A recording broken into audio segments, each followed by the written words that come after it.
Such art, given its inspiration, is often of religio-magical context, and although it partakes of the imagery, subjects, and nomenclature of one or more known religions, it also expresses an urgent and idiosyncratic private cosmology, a personal view of the universe and of divinity.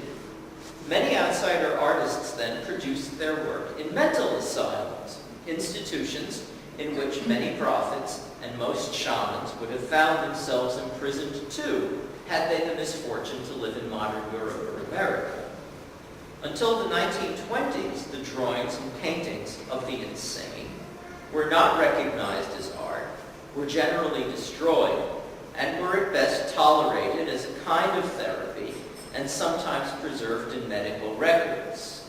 This serious study of the art of the insane began in the 1920s in Germany, mainly thanks to the efforts of Dr. Prinzhorn. But even as the definition of art has widened in the 20th and early 21st centuries, so has the social field in which one situates a craftsman designated as an artist. And we shall see that Armenian magical art, in some of its forms, and the genre of our outsider art, indeed have strong affinities. And the examination of these affinities helps us to understand the Armenian evidence better. Let us look first at the sources of the Armenian Hmayil itself and its typical content. The story begins with Lamashtu, the child-stealing witch of ancient Mesopotamia. She rides a donkey.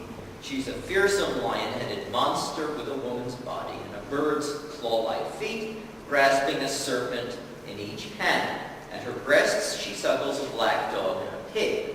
So on the one hand, she's a bit like the Greek Potnia Theron, the mistress of the beasts. On the other hand, she's a typical ancient Mishvazen, a mixed creature of mixed parts. This demoness hates mortal women, and it is her particular function to kill their babies. On an old Mesopotamian tablet, she appears with the demon of the evil wind, Pazuzu. The tablet depicts also a patient attended by doctors. The latter wear robes designed to resemble fish, the perennial symbol of immortality. It was hoped that the fish costume would help cure the patient. Could we have the next picture, please? There we are. There's Pazuzu. That's Lamashtum. And there's, here are the fish doctors, and here's the patient prostrate on the table. There were three more Mesopotamian demons involved in these spells, all of them of storm winds. They're called Lilu, Lilitu, and Wartat, Lili. The last two being female. Lilitu simply means female goddess, and it's the origin of Lilith, which for reasons I've never understood has become a popular Armenian name. It's actually the name of a demon. But in any case, the main thing to note here is that they rhyme. Yes? They rhyme, and that they tend, each word is a little longer than the one before.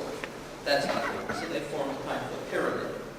And people like to do those things. Why do people like pyramids in magic? Because, as you recite, abracadabra, and so on, and then take away the letters, the demon disappears too.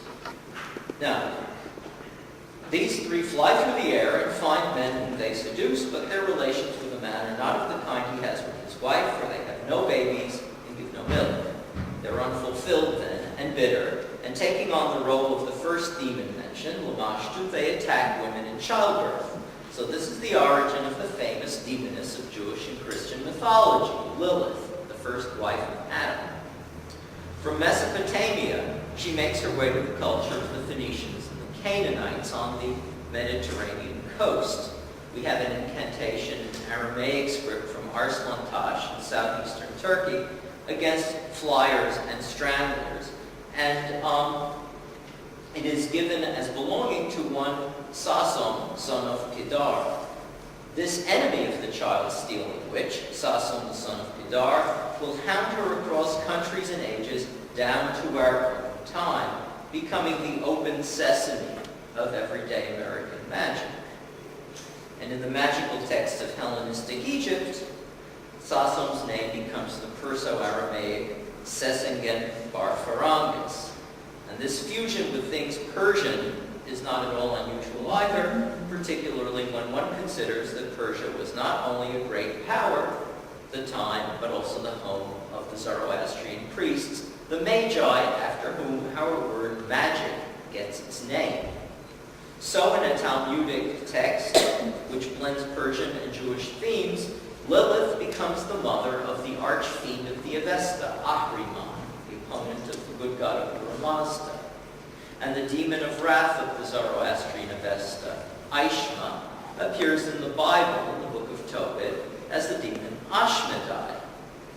Sasom, too, is reincarnated as a Manichaean, then a Byzantine Christian saint named Sicinius, and he appears thus in Armenian Hmayils. From there, that is to say, from a Manichaean source, he also enters Jewish texts as a being named Sasanoi, a kind of angel persecuting Lilith.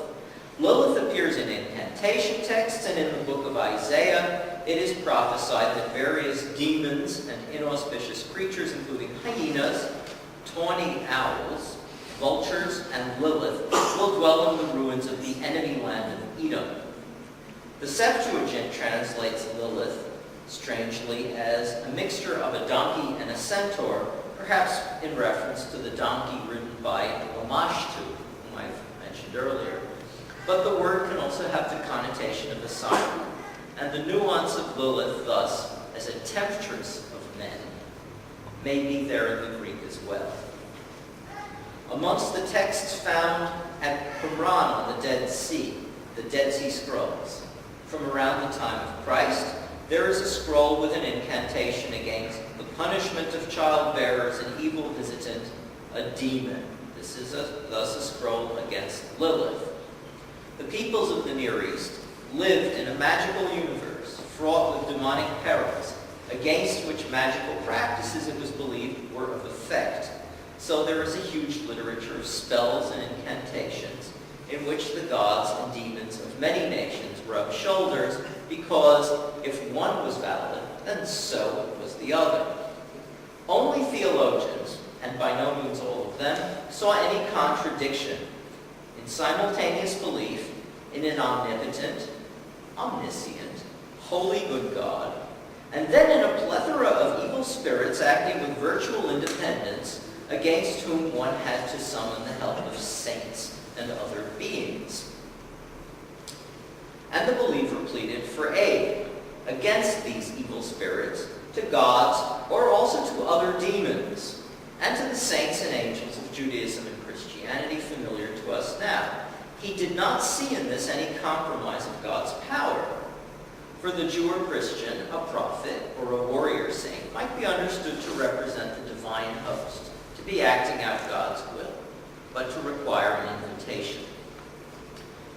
In Jewish folklore, Lilith is believed to have been not a supernatural demoness so much as the first wife of Adam, made from earth as he was, and not from his rib, more as an equal than a helpmate. Once the first human couple quarreled. Lilith, being an intelligent and literate creature, unlike Eve, pronounced the ineffable name of God, the Tetragrammaton, and was instantly spirited into the air. She flew away, so she was also more powerful than Adam. Adam complained of his loneliness to God, who dispatched 3 angels to find Lilith. They caught up with her at the Red Sea, where she declared she was determined to kill any children Adam might father on a second wife. They wanted to drown her then, but Lilith begged mercy, and they struck a deal. They would protect from her any child born in a home